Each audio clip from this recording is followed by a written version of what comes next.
दोस्तों देखो, पहले मैं आपको बेसिक सिखाऊंगा फ्रैक्शन क्या है, फिर हम सवालों के दौर पे गुजरेंगे, ठीक है। तो सबसे पहले अपन लाते हैं भिन्न में इसका यूज क्या है, भिन्न को यूज करते कैसे हैं, ठीक है, उसके लिए। तो सबसे पहले कुछ बेसिक चीजें मैं लाता हूं आपके सामने।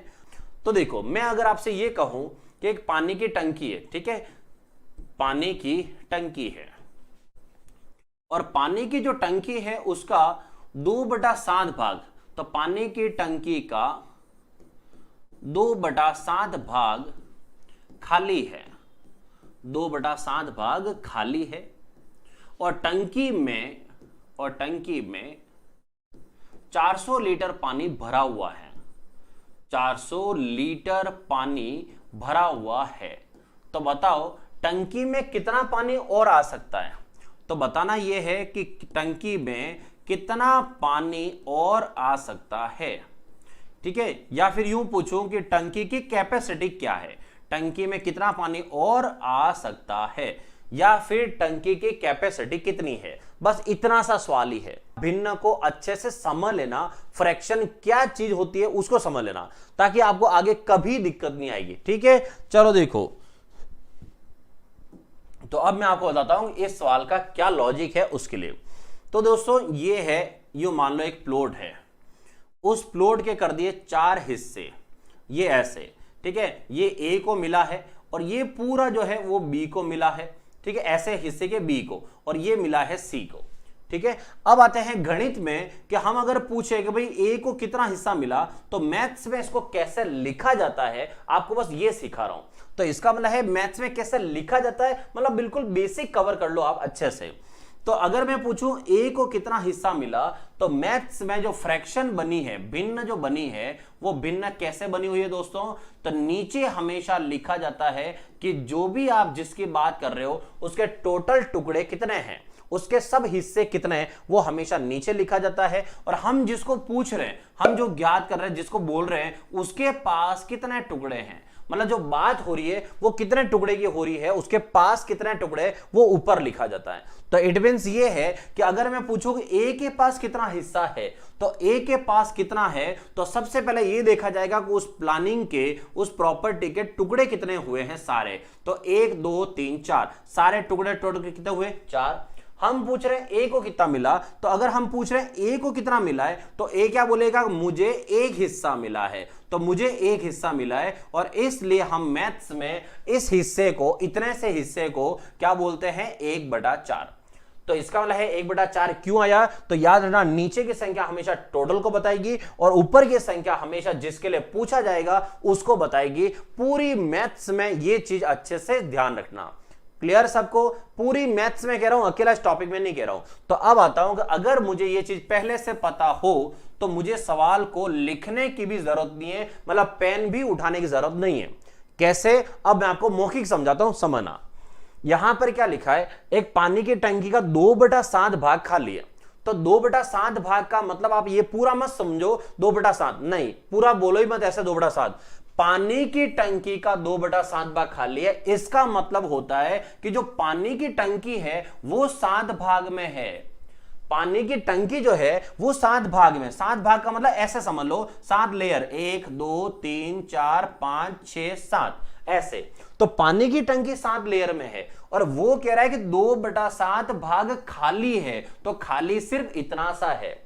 तो इसका मतलब है कि 7 में से 2 हिस्से खाली है, बाकी सब जगह पानी भरा हुआ है। अब आगे वो कह रहा है कि टंकी में 400 लीटर पानी भरा हुआ है। तो अब समझो ये नहीं पता था तो यहां तक। अब मैं आपको मौखिक ट्राई कराता हूं। भाई 7 लेयर में टंकी है, 2 लेयर टंकी के खाली है, तो भरी हुई कितनी लेयर हुई, 5 लेयर भरी हुई है। 5 लेयर जहां पानी भरा हुआ उसमें पानी कितना है, 400 लीटर। तो 5 लेयर में 400 लीटर पानी है, तो एक एक लेयर में कितना हुआ, 400/5 मतलब 80 लीटर। तो एक एक लेयर में 80-80 लीटर पानी आएगा।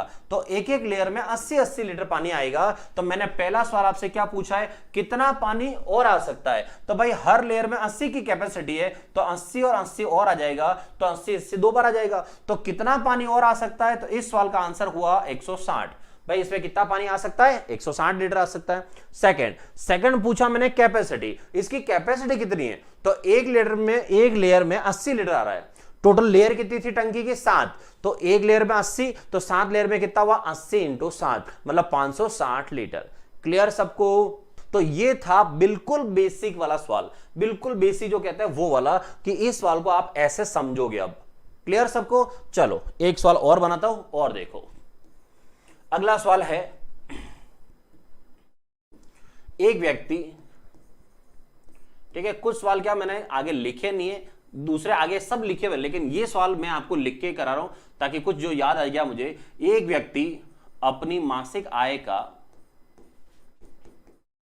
एक व्यक्ति अपनी मासिक आय का 1/3 भाग किराए पर, 1/3 भाग किराए पर तथा मासिक आय का 1/4 भाग खाने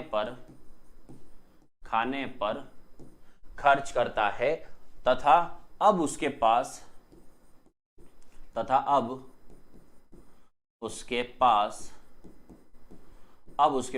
2500 रुपए है, तो उसकी मासिक आय क्या है? तो उसकी मासिक आय कितनी है या क्या है? इसका आंसर बताना आपको फास्ट, ठीक है। कभी भी भिन्न का कोई भी सवाल आ जाए ऐसे बटाबटी वाला, तो एक तो स्टूडेंट क्या करते हैं, पहले मैं बता दूं क्या करते हैं। वो ये करते हैं कि अब व्यक्ति की मासिक आय माना कि x है, फिर x का 1/3 भाग किराए पे खर्च हो गया, फिर x का 1/4 भाग खाने पे खर्च हो गया, तो फिर वो क्या करेंगे, कितना खर्च हुआ उसको जोड़ेंगे, फिर सोचेंगे कितना बचा है। मैं आपको एक नया तरीका सिखा रहा हूं, क्या करना है। जब भी कभी ये बटाबटी वाला ऐसे सवाल आए ना, ये नंबर वाले, तो ऐसे में आपको क्या करना है, जो डिनोमिनेटर है, डिनोमिनेटर बोले तो हर, ठीक है, तो जो डिनोमिनेटर है उसका क्या कर लेना, हर का कर लेना गुणा, तो डिनोमिनेटर का कर लेना मल्टीप्लाई। तो डिनोमिनेटर में कौन कौन है, एक तो 3 है और एक कौन है 4, तो 3 इंटू 4 कर लेना, कितना हो गया 12। तो इसको आप समझोगे 12 मतलब इसको लिख देना भाग, कि इस सवाल में उस व्यक्ति की जो टोटल सैलरी है वो टोटल सैलरी अब आप क्या मान लोगे 12 भाग है। आई बात समझे? मैं आपको एक सीधा सा जुगाड़ सिखा रहा हूं, वो जुगाड़ सीख लेना, ठीक है। क्या करना है, जब भी बटाबटी की संख्या वाला किसी भी टॉपिक में, मैथ्स में कहीं पर भी अगर कोई सवाल आए, तो नीचे जो संख्या होती है उन संख्याओं का एलसीएम ले लेना या उनका गुणा कर देना, दोनों ही सही है, ठीक है। अब आगे क्या करना है, हम जब गुणा करके आप आंसर लाओगे तो उसे हम क्या मानेंगे, टोटल, कि उस व्यक्ति की सैलरी जो है वो 12 भाग है। अब मैं आपको सिखाता हूं, देखो इससे, अच्छा इससे फायदा क्या है, मैं ऐसा क्यों कर रहा हूं, आपके जो बटाबटी की संख्या है ना भिन्न वाली, ये सब हट जाएगी अब।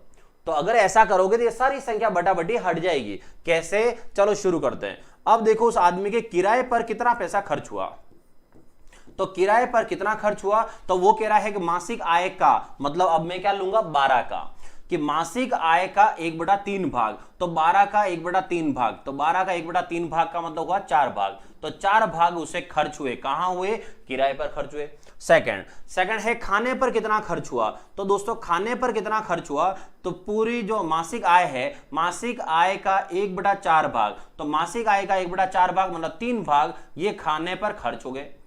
अब समझो उसकी सैलरी कितनी खर्च हो गई, तो 4 भाग पहले खर्च हुए, 3 भाग बाद में खर्च हो गए, 7 भाग खर्च हो गए। उसकी सैलरी थी कितनी, 12 भाग थी, 12 में से कितना खर्च हो गया, 7 भाग खर्च हो गया, तो पैसा बचा कितना, तो 12 में से 7 खर्च हो गया, तो पैसा कितना बचा, ये भी पूरा लिख देता हूं, 12 में से 7 गया, तो इसका मतलब पैसा बचा है 5 भाग। तो पैसा कितना बचा हुआ है, 5 भाग। और अब सवाल वाला कह रहा है कि उसके पास 2500 रुपए हैं, इसका मतलब उसके पास अभी भी 2500 रुपए है, तो 2500 रुपए किसकी कीमत है, ये पॉइंट पकड़ो।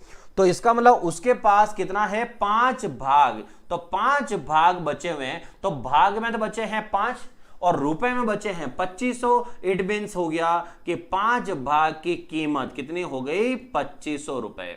तो 5 भाग की कीमत है 2500 रुपए, तो 1 भाग की कीमत कितनी होगी, तो 1 भाग की कीमत हुई 2500/5। और आपको निकालना है टोटल, कि टोटल उसकी सैलरी कितनी थी, तो टोटल सैलरी हमने मानी है 12 भाग, तो 12 भाग का मतलब हुआ 2500/5 इंटू 12, तो 2500/5 इंटू 12। और इसको आगे करें तो देखो 5 से 2500 काटते हैं 500 बार, और 12 इंटू 5, तो 12 पंजे 60, इसका मतलब कितना हुआ 6000। उस व्यक्ति की सैलरी कितनी है, 6000 है।